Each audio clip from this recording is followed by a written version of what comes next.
الخير. Merci d'être venu ce soir à l'ouverture des rencontres de l'image. أشكركم لمجيئكم لحضور ملتقى الصورة. Les rencontres de l'image, c'est un festival que vous connaissez sûrement déjà, qui a lieu depuis 12 ans.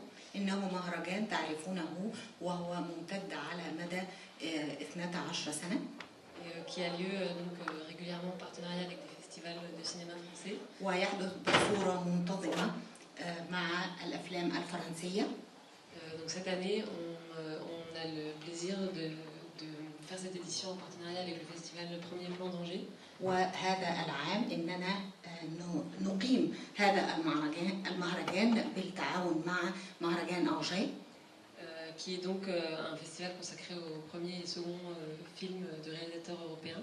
وهو مهرجان يخص المخرجين الأوروبيين الأول والثاني. Là, dans le cadre de ce partenariat, في إطار هذه الشراكة on accueille une carte blanche à premier plan qui nous présente deux longs métrages. فلدينا premier plan، لدينا فيلمين طويلين. Et donc ce soir, c'est le premier film. وهذا المساء سنعرض الفيلم الأول Diamant Noir. وهو الماس الأسود. Donc on a le plaisir d'accueillir Arthur Harari, qui est le réalisateur de Diamant Noir. ونتشرف بحضور المخرج السيد إيراري.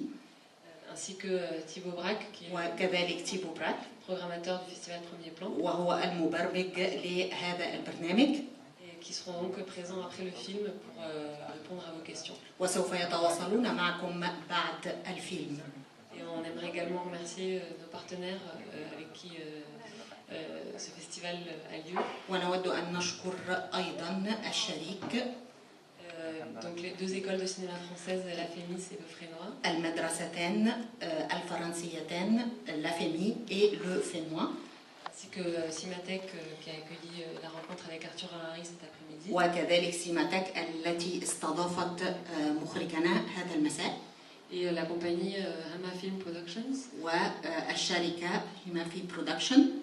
Le directeur Hicham Suleiman est présent. ومديرها هو الأستاذ هشام سليمان. Qui va donc délivrer dans le cadre de ce partenariat deux prix à deux réalisateurs parmi la compétition. والذي سيمنح جائزتين لمن يفوز بهما في هذا المهرجان. Je vais laisser Arthur peut-être dire un mot. وإنني سأعطي الكلمة للسيد هيراري. Bonsoir. مساء الخير. Je suis très content de présenter le إنني film سعيد ici. جدا أن أتواجد بينكم اليوم. C'est la première fois que le film est montré il a été montré en France un petit peu, ولأول une مرة أعرض fois فيلمي aux هنا. États-Unis, إنني mais c'est vraiment عرضته le tout في début الولايات de المتحدة الأمريكية وفي فرنسا، sa ولكن هنا في présentation أول مرة à l'international et c'est la première fois أعرضه هنا en Égypte et dans في le monde arabe, مصر. donc c'est très intéressant.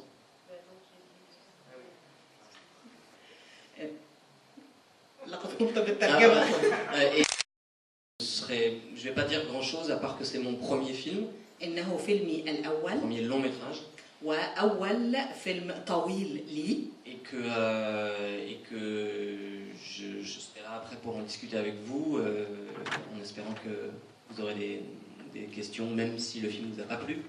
N'hésitez وسأتحدث pas à me معكم. dire pourquoi ou à me poser des questions.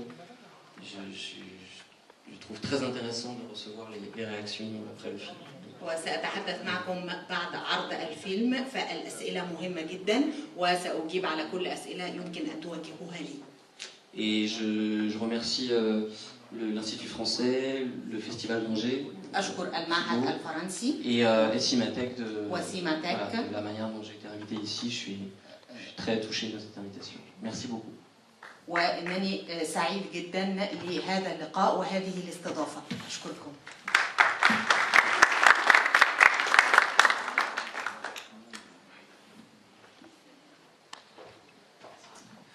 Juste quelques mots avant le début de la projection. Je voulais aussi remercier l'Institut français et puis Arthur aussi d'être parmi nous ce soir. بعض الكلمات إنني أريد أن أشكر الجميع وأن أشكر أرتور ووجودي بينكم اليوم. Comme l'a dit Noémie, en fait, le festival Premier Plan d'Angers, c'est un festival qui met en avant depuis maintenant 28 ans la jeune création européenne, à court métrage, long métrage, avec la particularité de défendre des premiers films et des jeunes auteurs. إن هذا المهرجان مهم جدا لأنه يدافع عن المخرجين الذين يخرجون على الساحة مؤخرا، وأود أن أشكر المعهد الفرنسي وكذلك المهرجان لما حظيت به من استضافة من جانبهم. Et donc vous avez l'occasion de découvrir, vous avez la chance de découvrir ce soir le premier film d'Arthur Harary, Diamant Noir. Donc ça a été un gros coup de cœur, on peut le dire, au sein de notre comité de programmation. Ça a été une évidence très vite. C'est un réalisateur qu'on a suivi. وسوف أعرض عليكم الفيلم وسوف تجدون كل جوانب هذا الفيلم اليوم. Nous avions aussi montré ces courts-métrages sur le festival, nous ne sommes pas les seuls, mais en tout cas... وسوف أظهر هذا الفيلم الطويل. Donc c'est un plaisir de boucler la boucle un petit peu, comme on dit, ici au Caire aujourd'hui. نحن الآن في مصر. Et je vous invite aussi à venir découvrir وأدعوكم لاكتشاف les autres films. Donc il y a un deuxième long métrage, on الأفلام parlera الأخرى en fin de semaine. الثاني. Et puis aussi deux programmes de courts-métrages français et européens que vous pourrez découvrir, il me semble, samedi. وكذلك برنامجين للأفلام القصيرة الأوروبية والفرنسية التي ستعرض خلال الأسبوع القادم. Voilà, bonne soirée à tous et puis à tout à l'heure pour la discussion avec Arthur. يوم السبت القادم. Bonne soirée. جلسة سعيدة. Pour parler du film Diamant Noir que vous venez de découvrir, le film d'Arthur Harary, son premier long métrage. Je reconnais certains visages, pas tous, mais de cet après-midi. Certains étaient là pour la rencontre qui a déjà eu lieu à la Cinémathèque avec Arthur. On va essayer de ne pas trop se répéter, mais peut-être que c'est possible qu'il y ait des questions un peu similaires. Donc voilà, pardon pour ceux qui étaient déjà là, mais on va essayer d'aller plus loin. Pour ceux qui n'étaient pas là, par contre, ma première question va être un petit peu répétitive, vous ne m'en voudrez pas trop. Commencer par le début, Arthur, tout simplement, c'est vrai que c'est une question qui paraît souvent simple, mais qui éclaire pas mal de choses sur l'envie première de faire ce film, l'envie, le désir, d'où est née l'idée. Enfin, je me suis dit que c'était un petit peu une commande, mais voilà, qu'est-ce qui t'a mobilisé en tout cas sur ce long métrage, puisque comme tu nous le disais pendant que nous mangions, il faut passer quand même plusieurs années sur un sujet. Donc il faut que celui-là nous mobilise. Donc j'ai au tout départ répondu à une commande qu'on m'a proposé un film voilà, des gens ont volé quelque chose quelque part. Et j'ai dit que ça m'intéressait et tout de suite j'ai voulu raconter une histoire de famille, une histoire de vengeance, de revanche dans une famille et avec un jeune homme qui veut venger la mémoire de son père et voilà, qui lui vient d'un milieu plutôt pauvre et une partie de sa famille est très riche et comme ça il veut voilà, aller les affronter.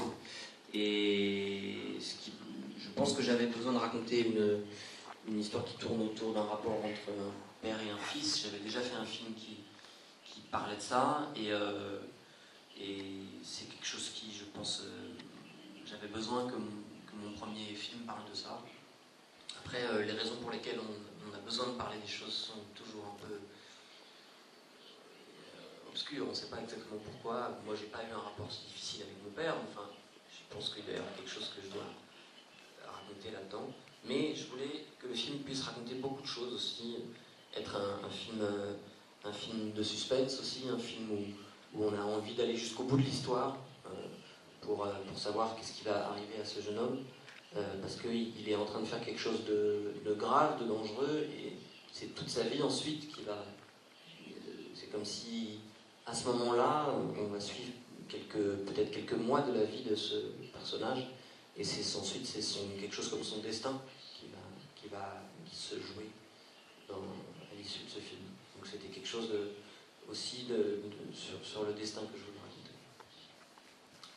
D'ailleurs, tout à l'heure, tu nous disais aussi que la première scène du film avait été aussi pensée quelque part pour créer un effet de surprise. Jusqu'à quel point, en fait, cette envie de créer une surprise, de surprendre le spectateur tout le long du film, a aussi été une matière à penser pour toi et a été un moteur. Est-ce que tu peux nous en dire un peu plus là-dessus ? Ce que je me suis dit tout de suite, c'est que le film de genre, le film noir, c'était une manière de proposer au spectateur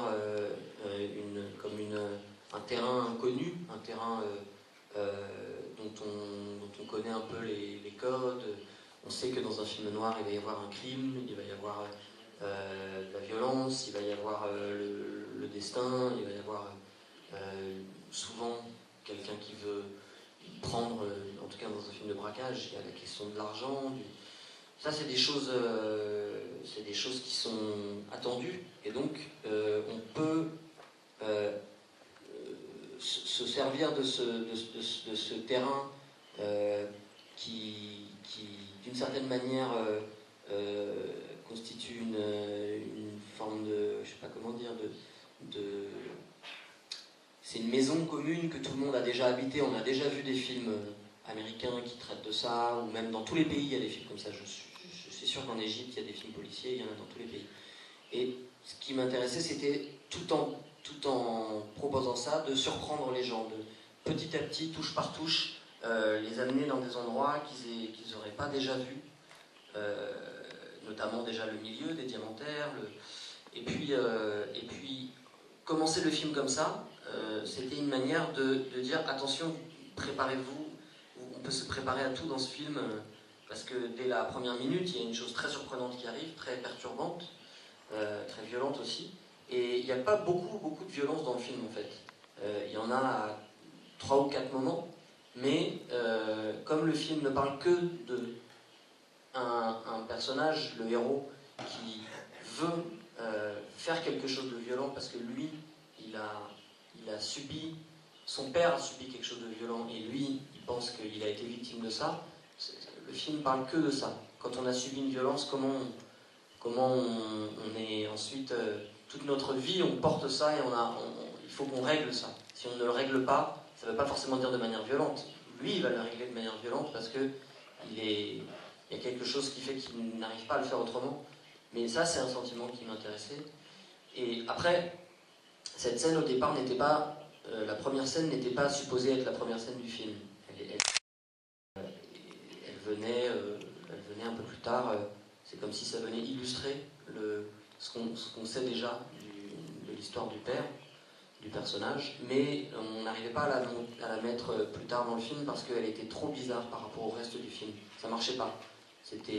L'image était différente, la lumière, les couleurs, et puis le sang, tout ça, ça créait une rupture trop grande, ça marchait pas du tout. Donc on a essayé de la mettre au début, et là ça marchait. C'était comme si c'était le premier souvenir du personnage quand il était enfant. Il n'a pas vécu ça, mais on lui a raconté, donc il a l'impression d'avoir le souvenir de ça. Et c'est comme un film que lui, il a dans sa tête. Et je me suis dit, c'est une bonne manière de commencer le film, parce que pour les spectateurs, pour vous, quand vous voyez le film, vous aussi, c'est la première chose que vous voyez. Donc on commence le film au même niveau, au même moment que le personnage. Donc je trouvais que c'était une bonne manière d'être avec lui. Je le redis aussi pour ceux qui étaient là, peut-être pas là, en tout cas, n'hésitez pas à intervenir pendant cette rencontre. Il y a un micro qui peut circuler, il suffit juste de lever la main et voilà, il y a une question tout en haut. 2 questions. Voilà. Commencez par madame.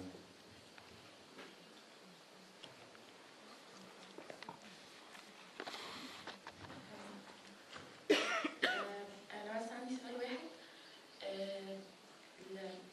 لو شفت فيلم بلازما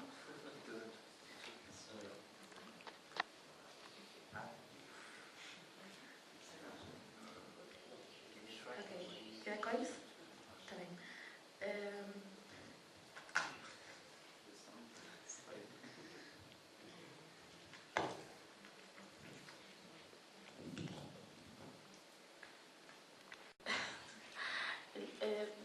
لو فيلم شويه كنت اسال على الجزء بتاع انجولا. شويه حسيت ان احنا بنحاول نتكلم اكتر عن فكره استغلال، او يعني انا حسيت ان في شويه جزء من استغلال البلاد الافريقيه لسيطره الماس كجزء من التجاره عموما. شويه فكرت في سيراليون ومشكله سيراليون قبل كده، فكنت حابه اعرف لو انت اخترت انجولا لاسباب معينه او في حادثه معينه، وايه اللي انت كنت حابب تقوله في الجزء بتاع انجولا، ليه انجولا بس؟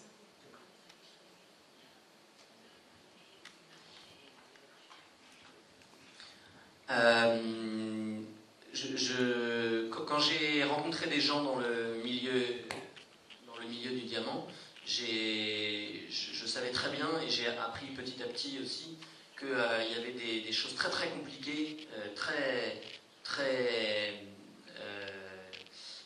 des choses pas propres du tout qui se font en Afrique.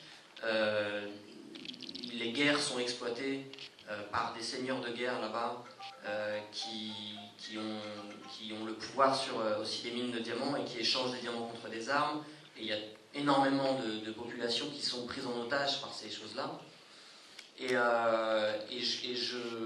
je savais qu'il y avait déjà eu des films, notamment un film américain qui parle de ça, qui s'appelle Blood Diamond. Et je n'ai pas vu ce film. Mais je sais que c'est quelque chose qui est très médiatisé. Et je ne voulais pas du tout parler de ça. Ce n'était pas le sujet, parce que ça me semblait trop compliqué. Par rapport à ce que je voulais raconter, je ne pouvais pas tout mettre dans ce film. J'ai choisi plutôt de parler de le rapport avec l'Inde et avec le capitalisme, le personnage qui découvre que, en fait, cette famille, elle fait partie d'un milieu, ce milieu, il fait partie d'un pays, et ça, tout ça, c'est dans un contexte mondial qui est très compliqué. C'est-à-dire que sa famille, lui, il pense que c'est ses ennemis, c'est les gens très riches. En fait, il va découvrir qu'il y a des gens encore plus riches. Et ce qui m'intéressait aussi, c'était que ce personnage encore plus riche, le diamantaire indien, en fait, va l'aider à un moment. Ça fait partie des choses qui m'intéressent parce que c'est une manière de... On s'approche de quelque chose qui est un peu un cliché et on le renverse et ça devient plus surprenant. C'est des choses qui m'intéressent, je voulais raconter ça. Par contre, sur l'Afrique, je sentais qu'il n'y avait pas la place de parler des scandales des diamants du sang, même si ça existe. Et je pense aussi que ça ne concerne pas tous les diamantaires. Il y a beaucoup de diamantaires qui essayent de faire leur travail de manière propre, légale. Et évidemment, comme dans tous les milieux, dans tous les commerces, il y a une petite partie qui est criminelle, qui est sale. Mais je ne voulais pas que la famille dont je parle soit une famille dont on puisse se dire qu'elle était criminelle par rapport aux diamants et par rapport au commerce. Alors l'Angola, je l'ai choisi parce que dans les gens que j'avais rencontrés, les vrais diamantaires, il y en avait qui travaillaient beaucoup avec ce pays, parce que c'est un pays où il y a beaucoup de diamants, mais qui n'est pas un des pays les plus... en tout cas, je sais qu'il y a du commerce légal dans ce pays-là, et la Sierra Leone, si j'avais dit Sierra Leone, ça aurait été tout de suite. On sait très bien qu'il y a la guerre civile là-bas, et je voulais essayer de trouver un endroit un peu moins... qui évoque un peu moins ce sujet-là. Mais ça n'avait pas un sens plus poussé que ça. Il y avait une question tout en haut, oui.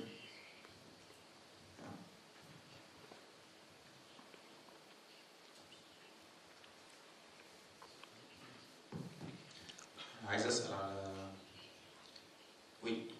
على النهاية. أنا حسيت إن النهاية يعني ما أقنعتنيش شوية، لأنه أنا ما أقصدش نهاية البطل، أقصد نهاية الاثنين أصدقائه، اللي هو ما أعرفش، أنا حسيت إن أنت بتضحي بيهم عشان هو يرجع لأسرته أو يرجع لعيلته، وبعدين هو كمان يعني قرر إن هو لا مش هو مش عايز كده خالص يعني. فيعني حسيت إنه خسر كل حاجة يعني، ما كسبش أي حاجة، حتى ما كسبش نفسه.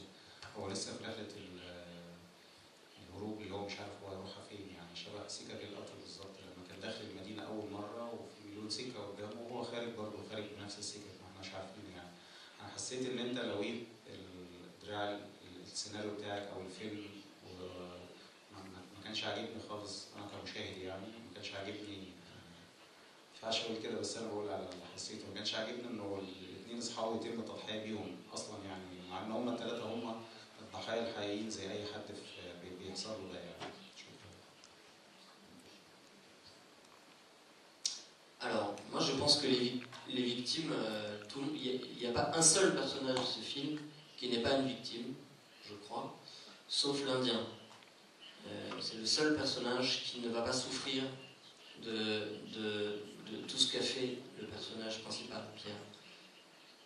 pour moi, il est tellement habité par la violence et par l'histoire violente de sa famille qu'il est comme une bombe.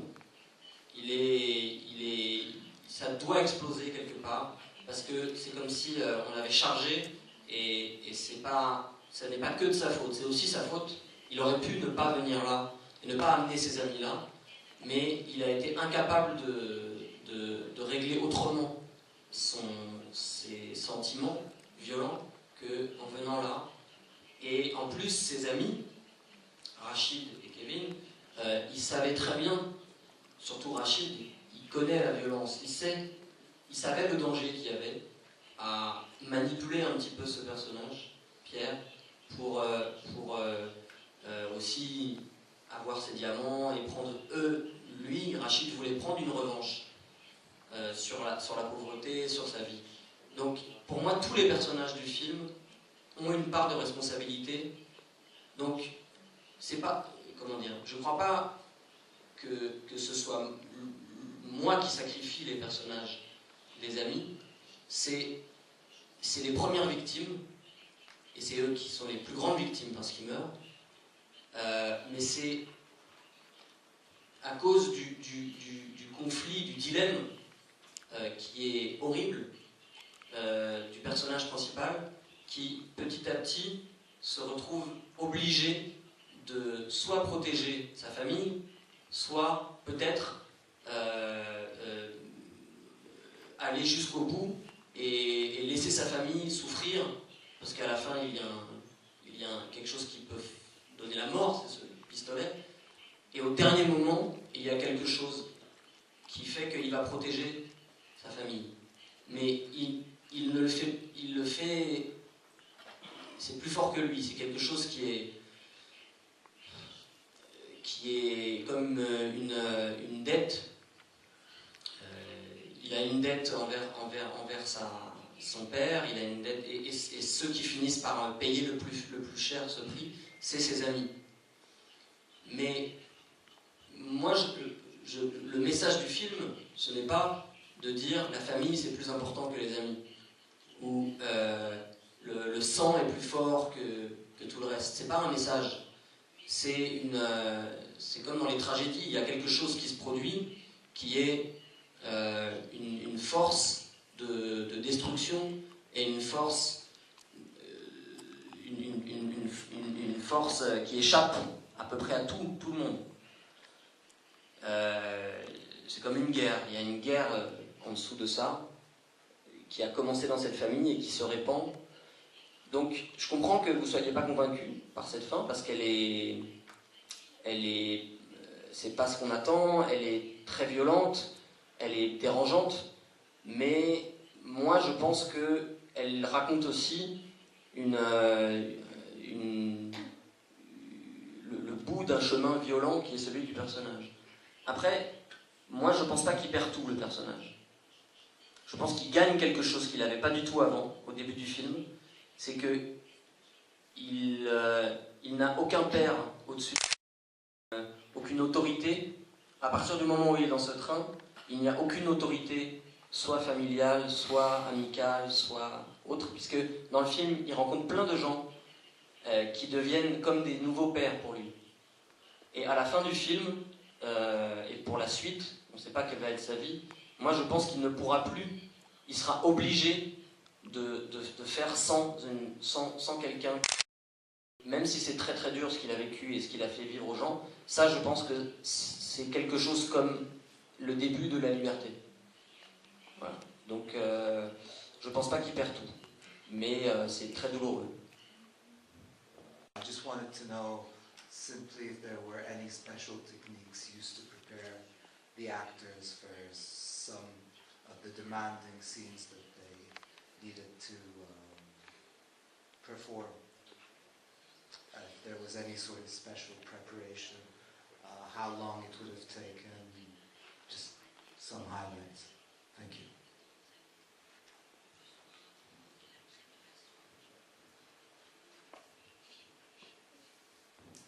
Alors, merci beaucoup cette question. On a beaucoup travaillé, parce que moi j'avais jamais fait, dans les films que j'avais fait avant, qui sont des courts-métrages, moyens-métrages, j'avais jamais fait presque tout ce qu'il y avait à faire dans ce film. J'avais jamais fait des scènes d'action, j'avais jamais fait des scènes avec un personnage qui est blessé ou qui meurt, j'avais jamais fait des scènes où on ouvre un coffre, j'avais jamais fait des scènes avec une main coupée, j'avais jamais fait une scène... Tout ça, c'était complètement nouveau pour moi, j'avais jamais fait des choses aussi compliquées. Et je voulais que tout soit très convaincant. Je voulais pas que ce soit pas mal. Donc on a beaucoup travaillé en préparation, c'était une très longue préparation. Ça, je pense que c'est très important. Ça, c'est un conseil que je pourrais donner tout à l'heure quand on a fait la rencontre. On me demandait des conseils. Je pense que la préparation avant de tourner est très importante. La préparation avec les acteurs, les répétitions. Moi, je fais beaucoup de répétitions. Il y a des réalisateurs qui font pas beaucoup de répétitions, mais ça va tellement vite sur le tournage après que si on ne travaille pas beaucoup avec les acteurs, le risque, c'est que on doit se contenter de ce qu'on a, et ça passe très vite. En 1 heure, on a filmé une scène, c'est fini, on ne pourra pas refaire. Et c'est pareil pour les lieux qu'on filme. Si on n'a pas passé beaucoup de temps à chercher ces lieux, on va être obligé de se contenter d'un décor qu'on a trouvé 2 jours avant. Ça peut donner des choses très bien, mais moi je pense que les accidents et le hasard, ils viennent... De toute façon, il y en a sur les tournages. Donc plus on a préparé, plus les accidents vont être... on va pouvoir les utiliser. S'il n'y a que des accidents, que du hasard, ou qu'une préparation pas très bien faite, on passe son temps à courir après les choses. Après, quand on est dans le travail, c'est pareil, on ne se souvient pas forcément plus tard de comment on a fait les choses. Ce que je sais, c'est que j'ai des collaborateurs autour de moi qui sont très proches de moi. Mon frère, c'est mon frère qui fait la caméra et la lumière. L'assistant avec qui je travaille, c'est un de mes meilleurs amis. Les acteurs, je suis devenu très ami avec eux. Je n'arrive pas à travailler si les gens autour de moi ne sont pas des amis très proches. Et donc, au bout d'un moment, pour moi, et c'est une question presque vitale de réussir, donc au bout d'un moment, tout le monde donne le meilleur de